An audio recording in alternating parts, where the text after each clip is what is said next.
এই জিনিসটা দেখতেছেন, আপনি যদি আমার মতো এরকম চান ফেস রিভিল করার জন্য এই লেখাটা ফেস রিভিল লেখা আছে।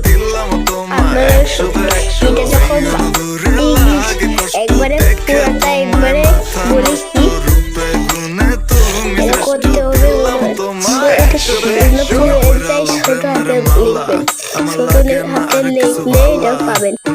আমার একখানা হালা ওরে কিনে দিমু গাড়ি কালা, তুমি নিও না আমার লগে পাঙ্গা, আমি করমু তোমার লগে হাঙ্গা, প্রেম নেশাতে পুরাই চাঙ্গা।